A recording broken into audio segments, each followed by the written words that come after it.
Hi, my name is Chef Ben Diaz, and today I'm going to show you how to make pineapple pancakes. The reason is they're great pancakes for any breakfast or brunch. So first off, we're going to start off with our pancake mix. Take 1.5 cup of our pancake mix, pour it into our mixing bowl, followed by 1/2 cup of diced pineapple,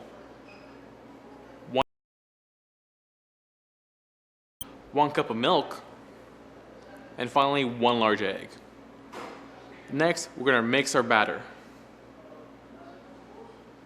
Next, we're going to take our pan and add 2 teaspoons of melted butter, add about 1/4 cup of our pancake batter. We're going to cook for about 45 seconds to 1 minute on each side. Flip only once. What you have is great pancakes for any breakfast or brunch.